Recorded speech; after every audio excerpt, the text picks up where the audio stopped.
Y si todo lo que creías saber sobre la relación entre España y América durante siglos estuviera incompleto, o peor aún, sesgado, durante mucho tiempo la historia nos ha hablado de colonias y factorías, al referirse a los vastos territorios que conformaron el Imperio Español. Pero, ¿esa es la descripción más precisa? Ricardo Levene, uno de los historiadores más influyentes de su tiempo, nos desafía con una idea radical. Las Indias no eran meros enclaves de explotación, sino auténticas provincias, reinos y señoríos, integrados a la corona de Castilla. Una perspectiva que no solo redefine siglos de historia, sino que nos obliga a mirar con otros ojos el legado de una figura clave como la reina Isabel la Católica y las complejas legislaciones que moldearon un continente. Hoy veremos por qué el término colonial es insuficiente para describir la profunda conexión que unió a España con el Nuevo Mundo. Comencemos.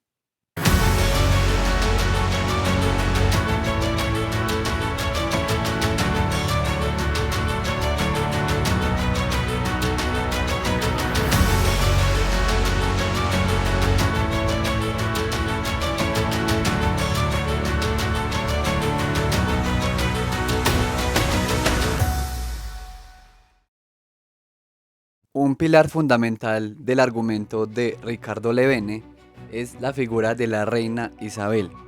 ¿Fue ella simplemente una monarca impulsora de la expansión o su visión trascendió la mera conquista para sembrar las semillas de una relación sin precedentes con el Nuevo Mundo? Levene desafía las narrativas tradicionales, esas que a veces se construyen sin el rigor documental que él busca. Para él, la clave está en entender que las vastas tierras de América no fueron consideradas simples colonias o factorías, sino que desde el principio tuvieron un estatus diferente. Eran provincias, reinos y señoríos integrados a la corona.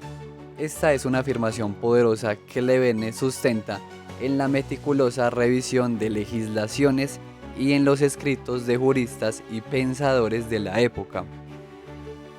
Fue bajo el liderazgo de los reyes católicos que España consolidó su unidad, en un momento trascendental que coincidió con la expulsión de los moros de Granada, como ya vimos en el video de la España imperial.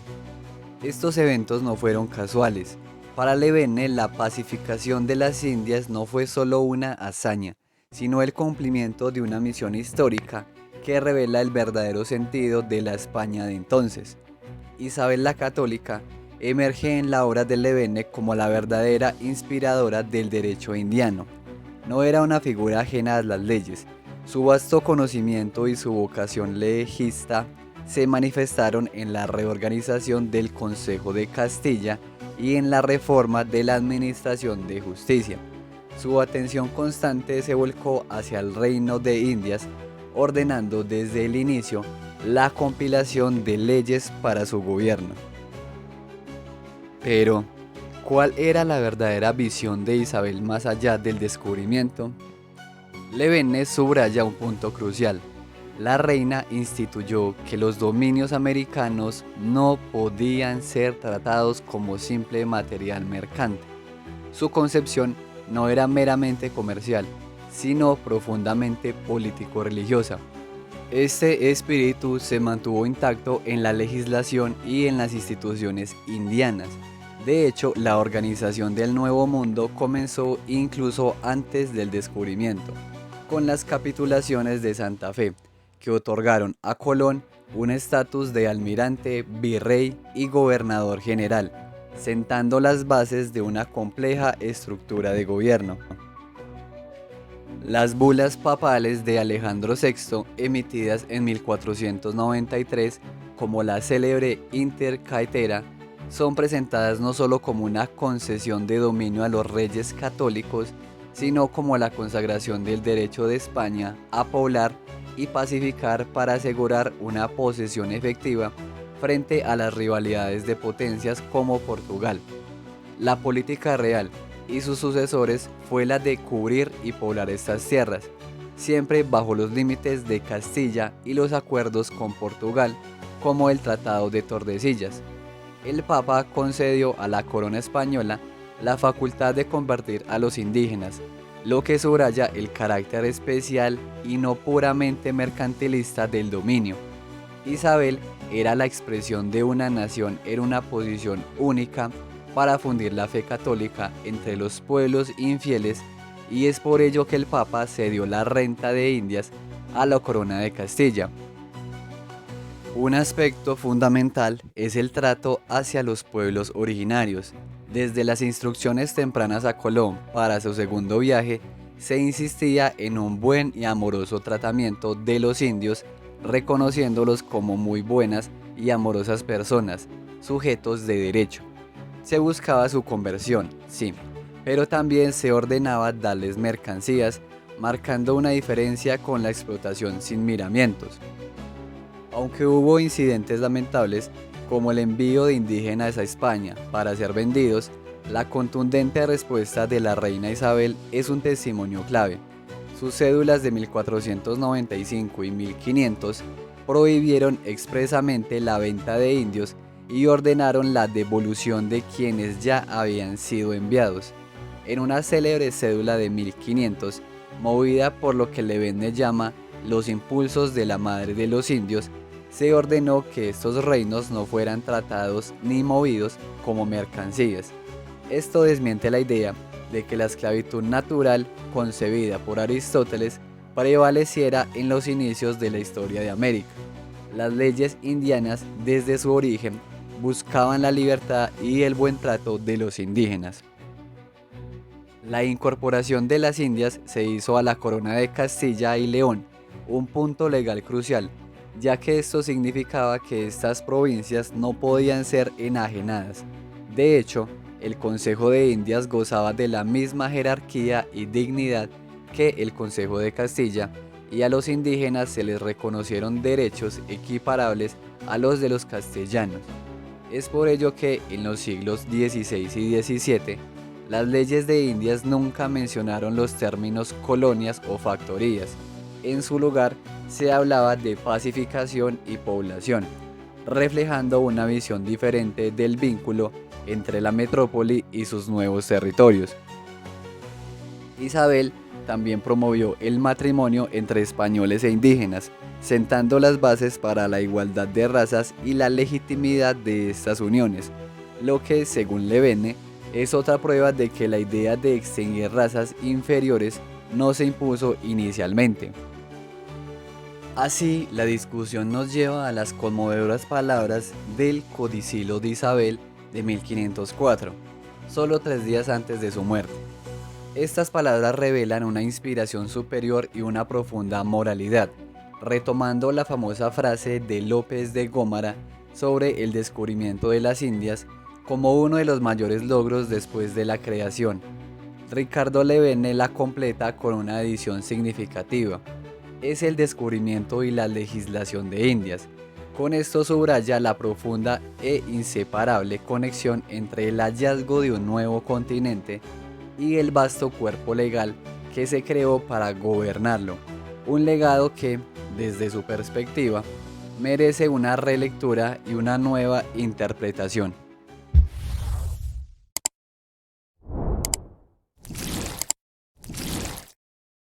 El esqueleto de un imperio. Si la reina Isabel sentó las bases filosóficas y legales, ¿cómo se materializó en la práctica la integración de las Indias a la monarquía hispánica? Un punto de partida fundamental es la incorporación jurídica de las Indias a la corona de Castilla y León. Esto no fue un detalle menor, sino una decisión con consecuencias monumentales. ¿Por qué? Porque significaba que las leyes y el sistema de gobierno castellano se convertirían en el modelo a seguir para la administración americana. De hecho, aunque para el nuevo continente hubo que dictar un cuerpo legal específico, el derecho indiano, la base era inequívocamente castellana. Una ley clave, la Ley 13 del Título 2, Libro 2 de la Recopilación de 1680, dictaba que el gobierno de las Indias debía regirse al estilo y orden de los reinos de Castilla y León. Esto no era una excepción, sino la regla. Numerosas leyes indianas confirmaban la preeminencia de las normativas castellanas, aplicándose estas últimas cuando no existía un precepto indiano específico. La razón primordial por la que las Indias no eran colonias, según Levene, es que fueron consideradas parte integrante de la monarquía. Los reyes se comprometieron a mantener estos territorios unidos, prohibiendo expresamente su enajenación en un reconocimiento a los descubridores y pobladores a quienes se les había prometido que sus dominios jamás serían vendidos o cedidos. La institucionalización de esta visión fue un proceso gradual, pero siempre bajo el modelo de la monarquía castellana. ¿Cómo se tradujo esto en la práctica? El Consejo de Indias no era un apéndice menor, tenía la misma jerarquía y dignidad que el Consejo de Castilla. Se establecieron audiencias o cancillerías reales en las Indias, replicando los privilegios y honores de sus contrapartes peninsulares. Para ocupar cargos importantes se enviaban personas de lustre y fama, figuras de reconocida probidad y prestigio. La vida política local se organizó en ciudades y villas a las que se concedieron privilegios y honores. Estas urbes, con sus propias rentas, debían gobernarse al estilo y orden de las de Castilla, fomentando una autonomía local similar. Un aspecto que Levene destaca con particular interés es la regulación de la elección de alcaldes ordinarios por parte de los pobladores. Esto, que reconocía el derecho de elegir, es visto por él como un germen democrático. Además, las cédulas reales de 1519 y 28 ordenaron el nombramiento de procuradores para representar a las ciudades y poblaciones de las Indias ante el Consejo de Indias. Esta institución de los procuradores en su continuo desarrollo es señalada como un antecedente crucial del régimen federativo que caracterizaría a la América hispánica. Es crucial recordar que las leyes reconocieron la igualdad de derechos entre españoles e indígenas. Las instrucciones tempranas recalcaban el buen y amoroso tratamiento de los indios, considerándolos sujetos de derecho, y la prohibición de la reina Isabel de vender indios y la orden de su devolución se presentan como una refutación temprana al concepto de esclavitud natural, buscando siempre su libertad y buen trato. El fomento del matrimonio entre españoles e indígenas, legitimando estas uniones, es otra prueba de esta mentalidad integradora. Quizá el argumento más contundente de Ricardo Levene se encuentra en la propia terminología legal. Las leyes de Indias de los siglos XVI y XVII nunca mencionaron las palabras colonia o factoría. En su lugar, los documentos hablaban de pacificación y población. La legislación de Indias reconocía una vasta potestad a diversos órganos políticos y judiciales, desde virreyes y audiencias hasta gobernadores, universidades y cabildos.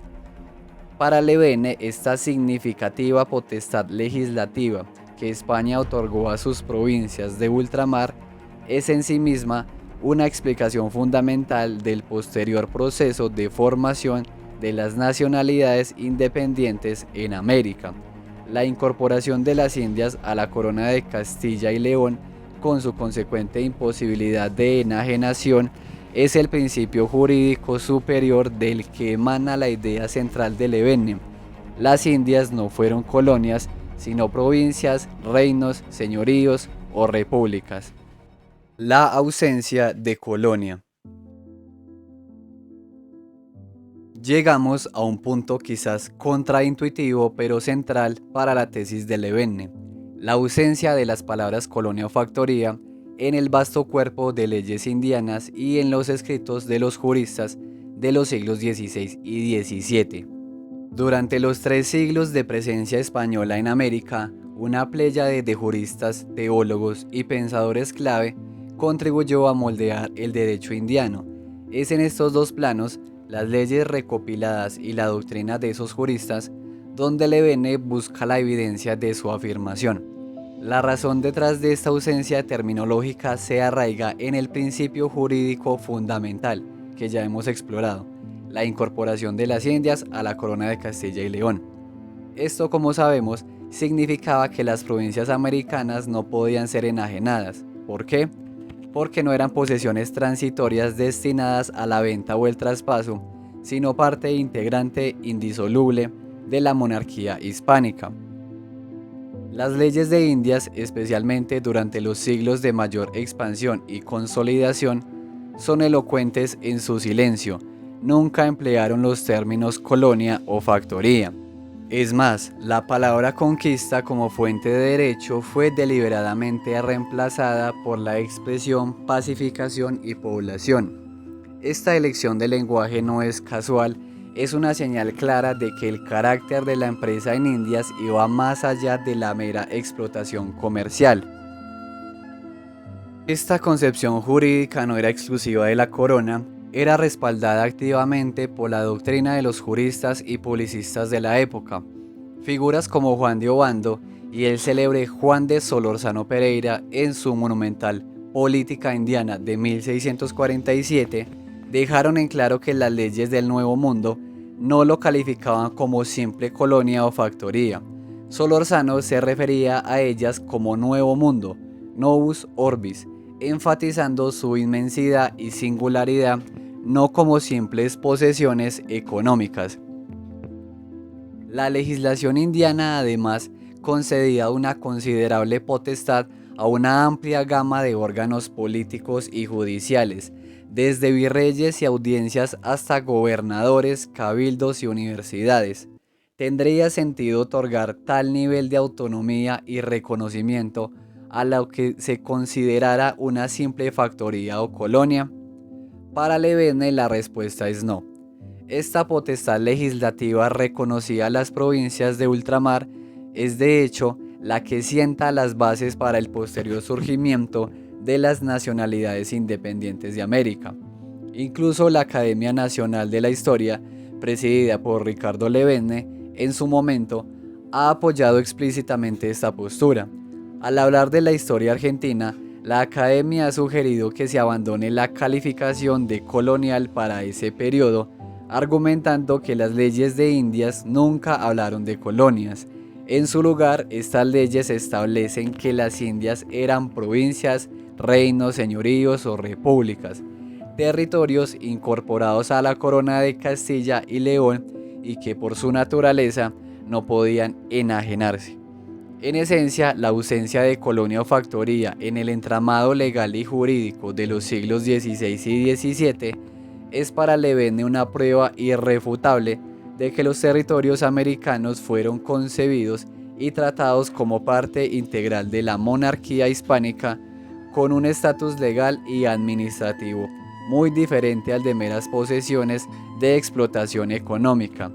Esta concepción se refleja en la gradual estructuración institucional y en la propia naturaleza del derecho indiano. Solórzano Pereira. Si la reina Isabel la Católica forjó la visión y las leyes delinearon la estructura, fue con figuras como Juan de Solórzano Pereira que el derecho indiano alcanzó su máxima expresión y sistematización.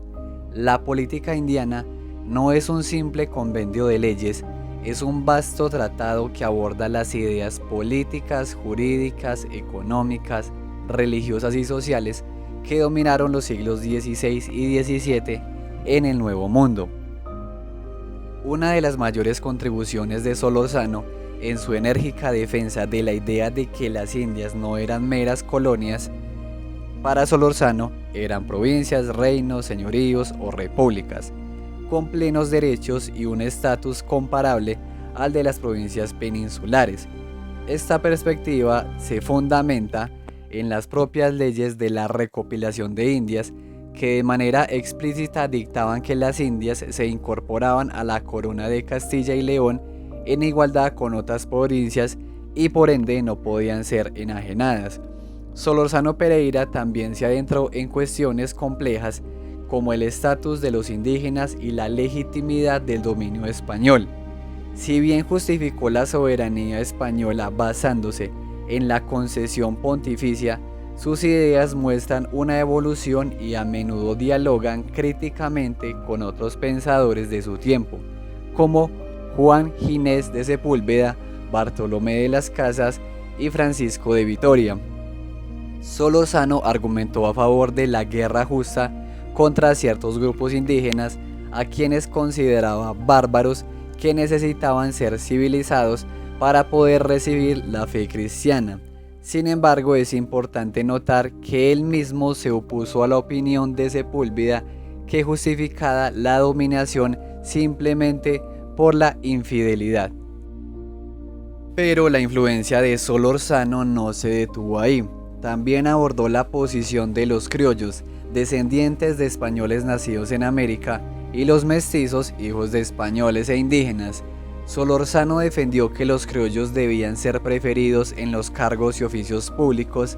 Respecto a los mestizos nacidos de matrimonios legítimos, sostuvo que debían ser considerados ciudadanos en pleno derecho y ser admitidos a honores y oficios, una postura progresista para su época. La política indiana tuvo una vasta difusión en las Indias y fue esencial para la sistematización del derecho indiano.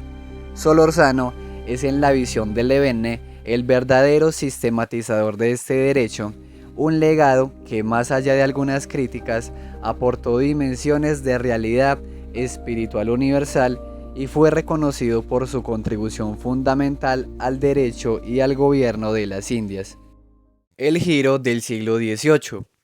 Este periodo, marcado por la Ilustración y la llegada de los Borbones al trono español, es una época revolucionaria para el derecho, tanto en la península como en las Indias. La nueva legislación indiana de esta centuria, aunque buscaba un impulso renovado, se asentaba sobre el espíritu de la recopilación de Indias de 1680. Sin embargo, la concepción política borbónica trajo consigo un cambio notable, una fuerte tendencia centralizadora y de unificación jurídica y administrativa entre España y sus dominios de ultramar. El lema del despotismo ilustrado, todo para el pueblo, pero sin el pueblo, permeó las reformas que apuntaban a contener la decadencia peninsular y a estrechar los lazos económicos entre los intereses de España y los de las Indias. A pesar de este viento de cambio y centralización, la legislación del siglo XVIII en su mayoría continuó refiriéndose a las posiciones de ultramar como dominios, provincias, reinos o repúblicas. La calificación de colonias o factorías seguía siendo una excepción, inspirada a menudo por las ideas de los economistas de Indias que buscaban reformas en el gobierno del Nuevo Mundo. Pero, como señala Levene, el uso excepcional de estos términos comenzó a insinuarse.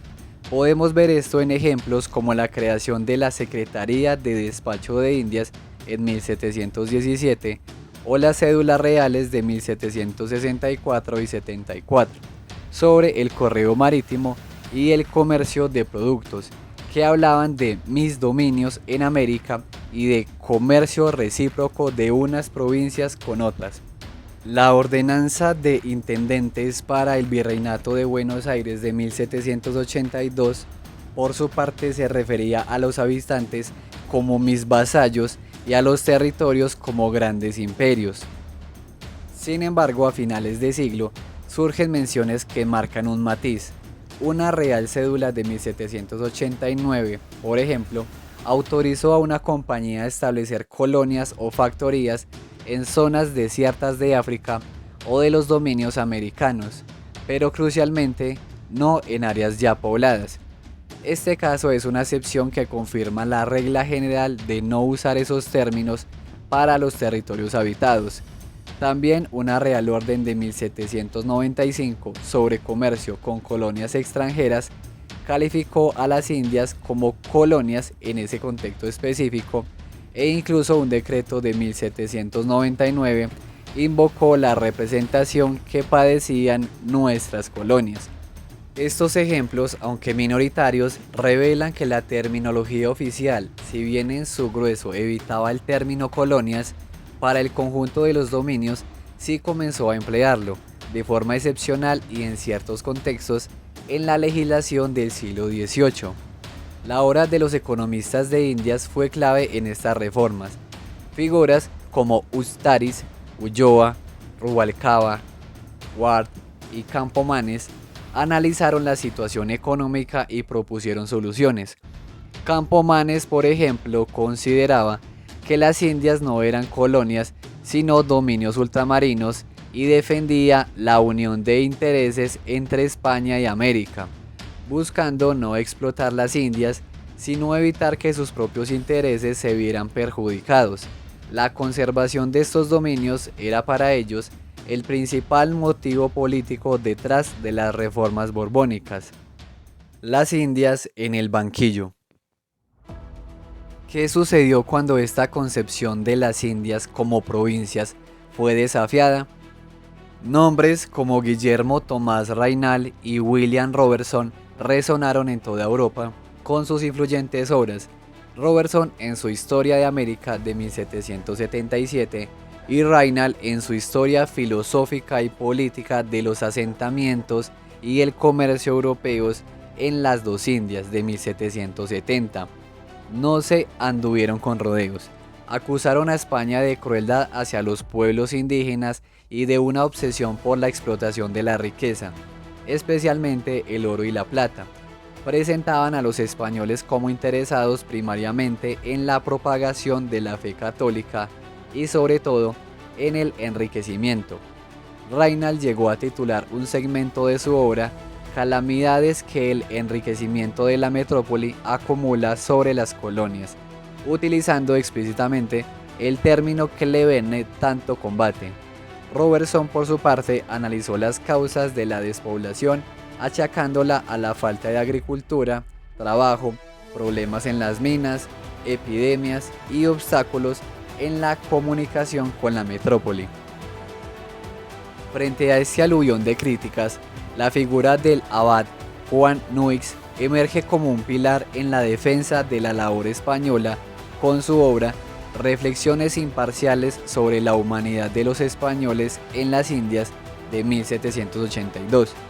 Nuix, junto con otros publicistas e historiadores españoles, se dedicó a refutar estas acusaciones, y un punto central de su defensa, que resuena poderosamente con la tesis de Levene, era que las Indias no eran colonias ni factorías. Insistió en que eran dominios, provincias, reinos o estados, plenamente integrados en la monarquía española, con sus propias leyes e instituciones. Esta distinción legal y política, argumentaba Nuix, marcaba una diferencia fundamental con las colonias establecidas por otras naciones europeas. Nuix no dudó en afirmar que las atrocidades atribuidas a los españoles eran falsas, o al menos exageradas. Defendió que la legislación española en las Indias demostraba una gran solicitud y precauciones para la conservación, seguridad y felicidad del pueblo. Subrayó que los reyes españoles buscaron unir los intereses de España y las Indias, no explotar estas últimas como simples colonias, sino asegurar su conservación. De hecho, el propósito político de las reformas adoptadas por los Borbones fue precisamente mantener la integridad de estos dominios. Incluso bajo las reformas centralizadoras del siglo XVIII, Nuix y Levene coinciden en que la legislación continuó refiriéndose a las posesiones de ultramar como dominios, provincias, reinos o repúblicas, calificándolas de colonias o factorías solo por excepción, tal como vimos en la parte anterior. A pesar de las severas acusaciones de estos publicistas extranjeros, la legislación y las instituciones indianas del siglo XVIII persistieron en la concepción de los dominios de ultramar como parte integrante de la monarquía española, no como colonias. Esta concepción, basada en el derecho y la opinión de juristas y gobernantes de la época, es crucial. Las ideas igualitarias y la lucha por su cumplimiento, tal como se reflejan en las leyes, fueron las que paradójicamente condujeron al posterior proceso de formación de naciones libres e independientes en América naciones que a pesar de su emancipación estaban unidas por la dominación española en su origen. Las luces del siglo XVIII. Hemos analizado cómo las críticas europeas encendieron un debate sobre la naturaleza de las Indias, pero ¿cómo reaccionó la propia España a estos desafíos y a la cambiante realidad del siglo XVIII?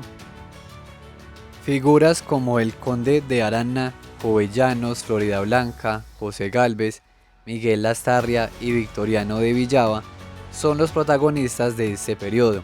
Sus propuestas reflejaron una profunda preocupación por la decadencia española y la vital importancia estratégica de los dominios americanos para la corona.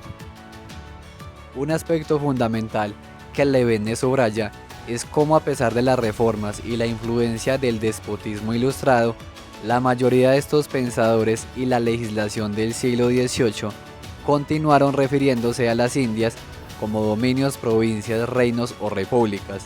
Si bien el término colonias empezó a aparecer de forma excepcional, no era la norma general para designar la totalidad de los territorios americanos.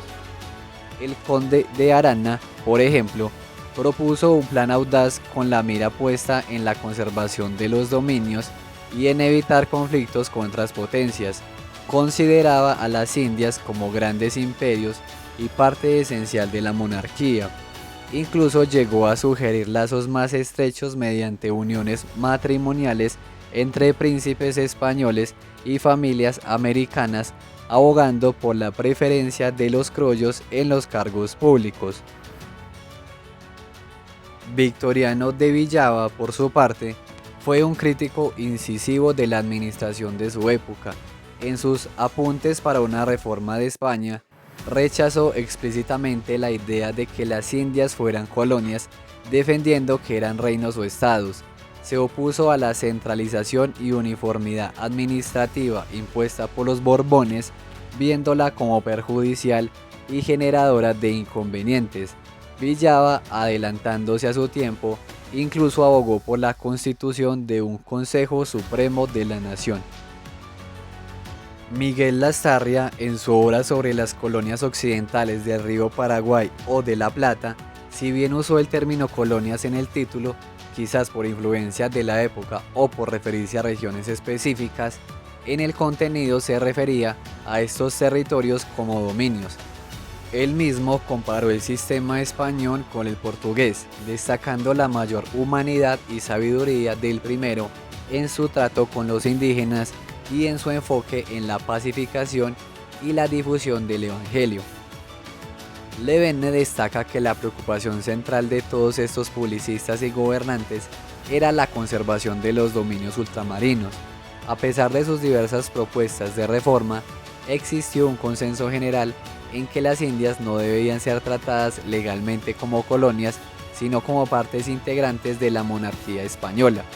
Sus ideas, al poner en evidencia los principios de igualdad según las leyes indianas y al abogar por su cumplimiento, contribuyeron, paradójicamente, al proceso que eventualmente llevaría a la formación de las naciones libres e independientes en América, naciones que, a pesar de su emancipación, estaban unidas por su origen en la dominación española.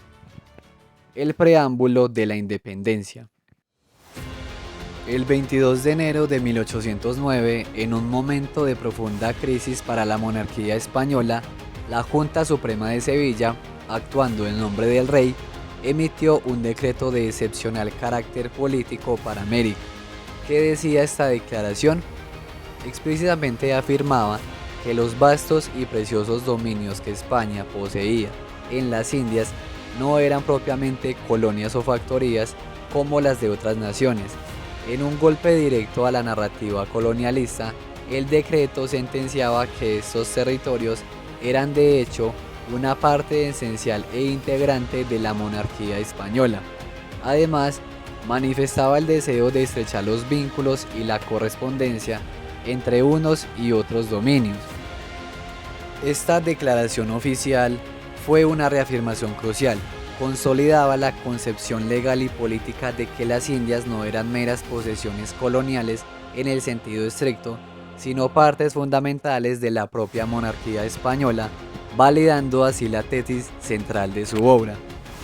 Mariano Moreno, una figura central de la época revolucionaria en el Río de la Plata, no tardó en hacer eco de esta declaración, en sus escritos de 1809 y 10, como en la célebre Representación de los Hacendados y Labradores y en la Gaceta Extraordinaria de Buenos Aires.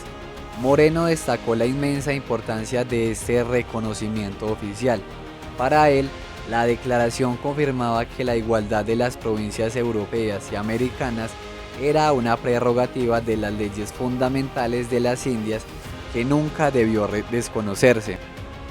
Moreno interpretó que los errores del rey Carlos IV y su ministro Godoy habían sumido a los dominios americanos en la oscuridad y el abatimiento. Consideraba que el cumplimiento estricto de las leyes de Indias, tal como lo invocaba la Declaración de 1809, era el camino para que las provincias de América alcanzaran la felicidad. Su concepto de la revolución no era una ruptura radical con la legalidad, sino, paradójicamente, la restauración de esta igualdad legal y política que según las leyes ya existía. Argumentó que en esencia los pueblos de América eran iguales a los de España. Así, esta declaración de 1809 no solo validó la postura de Ricardo Levene sobre el estatus de las Indias, sino que fue interpretada por figuras como Mariano Moreno como una confirmación de los principios de igualdad inherentes al derecho indiano. Estas ideas contribuyeron poderosamente al clima intelectual y político que en muy poco tiempo desembocaría en los movimientos de independencia en toda América. El Cid campeador.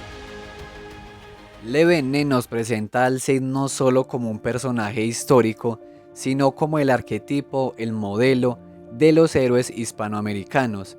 Es un símbolo de la psicología de un pueblo y de los valores más elevados del espíritu humano. La historia del Cid se funde con la leyenda, tanto que su vida fue vista como sobrehumana. Cronistas cristianos y musulmanes lo juzgaron desde un punto de vista opuesto.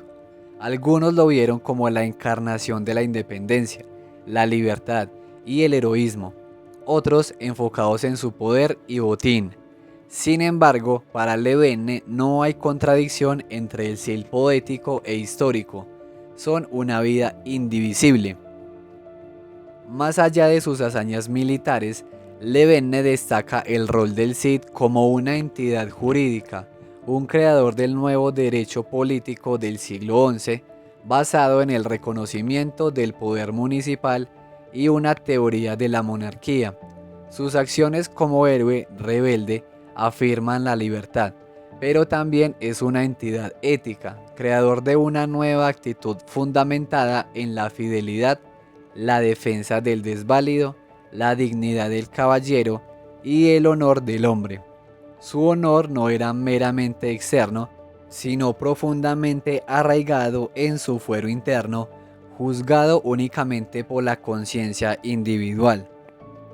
El Cid y los héroes españoles o hispanoamericanos que le siguieron son vistos como poseedores de un noble linaje compartido. Él encarna las virtudes que constituyen el legado de siglos. La hispanidad es una forma que no cambia ni muere. Su espíritu se renueva y su valor eterno es la moralidad, una fuerza que crece y se extiende a través de las edades. Incluso la fundación de Buenos Aires es citada como un ejemplo de la comunión indestructible entre España y América, simbolizada por la estatua del Cid campeador en la ciudad. Esta urbe, de orígenes humildes, hoy reconoce al héroe ancestral en su tradición histórica, demostrando la continuidad de generaciones. En el siglo XI, el Cid campeador, con su vida simbólica en el intenso proceso de la Reconquista, representa el valor de la psicología hispana, principalmente la de Castilla. El Quijote. Hemos explorado cómo el Cid campeador encarna el espíritu del heroísmo español. Ahora Levene nos invita a un viaje al corazón de la literatura con Don Quijote de la Mancha. La inmortal obra de Miguel de Cervantes no es solo una novela, es un compendio de ideas sociales y políticas que son fundamentales para entender la columna vertebral de la civilización española. Le Verne traza una conexión directa entre el pensamiento cervantino y la rica tradición española, forjada por la historia antigua, la fusión de razas, el derecho hispano-romano cristiano y textos legales tan importantes como el Liber Iudiciorum y las venerables fueros y partidas. Las ideas en el Quijote, lejos de ser meras elucubraciones, son presentadas como vivas y prácticas, centradas en pilares tan trascendentales como la libertad y la igualdad humana. Un punto culminante en este análisis son los consejos que Don Quijote le da a Sancho Panza antes de que este último asuma el gobierno de la ínsula Barataria. Estos consejos para Le Verne son un verdadero manual de ideales políticos. La obra de Cervantes, además, recupera ideas políticas que se remontan a la Alta Edad Media, incluyendo conceptos que resuenan con el derecho indiano. Se menciona el nuevo derecho político del siglo XI, basado en el reconocimiento del poder municipal, la libertad de elección de autoridades, los derechos de los jueces, la inviolabilidad del domicilio y la responsabilidad de los magistrados, principios que se ven reflejados en la sabiduría quijotesca. El Quijote es también un vívido retrato de su época y de las distintas clases sociales y se vincula con el sentido de la milicia popular. El texto revela la psicología hispana, especialmente la castellana, y su espíritu indomable forjado en el proceso de la Reconquista. Cervantes, en su genialidad, no solo critica la arrogancia, sino que es capaz de reconocer la nobleza, incluso en personas de origen humilde como Sancho, combatiendo la vanidad y la envidia a través de sus personajes.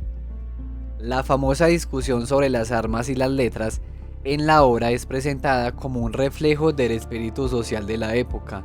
Le Verne destaca que el propósito final de ambas, tanto las armas como las letras, es la justicia y la custodia de las buenas leyes. Finalmente, un tema central que permea el Quijote es la justicia, que se manifiesta con un sentimiento igualitario.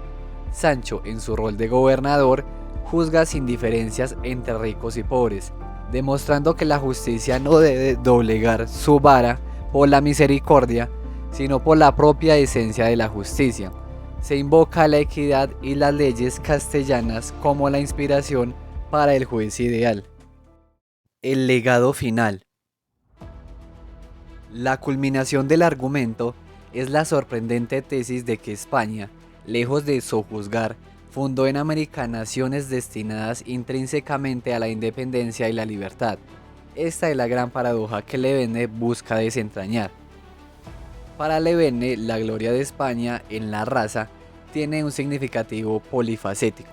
Si bien algunos se enfocan en el descubrimiento, su inspiración científica y religiosa o en la conquista y dominación, Le Verne enfatiza un punto crucial.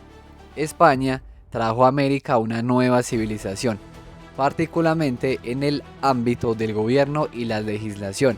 Se crearon instituciones políticas a la par de las de Castilla y León, representadas por el propio cuerpo de las leyes de Indias. Visto desde esta óptica, el proceso histórico de emancipación hispanoamericana no es una mera ruptura, sino la culminación de este legado. Aunque la conquista fue parte de la historia, la semilla de la libertad ya estaba plantada en el derecho y la ley indiana, un marco que la propia revolución emancipadora se encargaría de organizar. La historia, en esta visión, no fue en vano. Cada paso conducía inevitablemente hacia la libertad y en última instancia hacia la gratitud. España, argumenta, fundó en América sociedades que llevaban en su seno el germen ineludible de su futura autonomía. La Revolución de 1810 no es entonces un evento fortuito. Le Verne la interpreta como el resultado lógico de este proceso. inspirada por fuerzas ideológicas hispánicas y sustentada en el curso de la dominación, incluso actuando en contra de ella en su fase final. Recordamos que los vastos dominios de Indias no eran para Levene colonias, sino parte integrante de la monarquía, con una obligación real de mantenerlos unidos y sin enajenarlos. Esta concepción, como vimos, fue reafirmada por la declaración del gobierno peninsular en 1809. Figuras como Mariano Moreno interpretaron la revolución de 1810 precisamente como la restauración de la igualdad legal entre las provincias europeas y americanas, un principio que según ellos estaba ya firmemente establecido en las propias leyes de Indias. Ricardo Levene recalca el carácter popular de la colonización española, subrayando que la idea de que el Nuevo Mundo no era una colonia, sino una parte esencial de la monarquía, ya estaba incrustada en la legislación y la doctrina jurídica desde los inicios. La incorporación de las Indias a la corona de Castilla y León, con iguales derechos para sus habitantes y la imposibilidad de ser enajenadas, es el principio clave que para Levene ilumina esta perspectiva y explica cómo la independencia no fue una anomalía, sino el destino de unas naciones que España misma ayudó a concebir. Por supuesto, hay que tener en cuenta que el libro es de 1951. Lo traigo en 2025 porque parece que tiene algunos aspectos muy interesantes y también pues a finales del siglo XX, inicios del XXI, pues este tema de si América era una colonia o que los virreinatos o que si era un poder que no tenía un solo foco sino que tenía varios focos, digamos que esto continúa. Pero hay que tener en cuenta que entonces esta revolución o la emancipación americana ya a día de hoy tiene otra visión. Entonces a día de hoy no se ve como un proceso en el cual como que iba a llegar, de hecho eso es muy positivista, sino que hoy lo que se entiende es que las independencias vienen relacionadas con el proceso europeo, con las invasiones napoleónicas, el secuestro del rey español, etcétera, del cual de hecho yo ya hice un video, por lo menos en cuanto a la problematización de esa independencia en el sentido colombiano. De hecho, pues ya que toco el tema, pues hablemos un poco sobre cuál fue como el impacto que el planteamiento de Levene tuvo, que fue casi que un giro historiográfico. Tras desgranar entonces cada argumento de Levene, llegamos a un punto de inflexión. No solo se trata de la propuesta de un historiador, sino de una tesis que caló hondo en las instituciones. El 2 de octubre de 1948, la Academia Nacional de la Historia de Argentina, con el propio Levene a la cabeza y el respaldo de figuras como Martín S. Noel y Arturo Capdevila, emitió una declaración de vital importancia. Esta declaración fue contundente. La investigación histórica moderna había puesto en evidencia los altos valores de la civilización española y su transmisión al Nuevo Mundo. Por eso, en un homenaje a la verdad histórica, la Academia sentenció que era necesario reevaluar el término colonial para referirse a la historia argentina. Insistieron en que el periodo de la dominación española no debía ser equiparado a una colonia o factoría en el sentido tradicional. Las leyes de la recopilación de Indias afirmaban nunca hablaron de colonias. Por el contrario, establecían que las provincias, reinos, señoríos o repúblicas de las Indias fueron incorporados a la corona de Castilla y León y no podían ser enajenadas. Este principio de incorporación garantizaba la igualdad legal entre Castilla y las Indias, incluyendo la jerarquía institucional, el reconocimiento de derechos para los naturales y la potestad legislativa de las autoridades americanas que dio origen al derecho indiano. Recordaron que los reyes católicos y sus sucesores tenían la obligación de mantener unidas estas posesiones y que incluso se debía evitar la palabra conquista, sustituyéndola por pacificación y población. La Academia, respetando la libertad de opinión, sugirió formalmente sustituir la expresión periodo colonial por periodo de la dominación española y de la civilización española.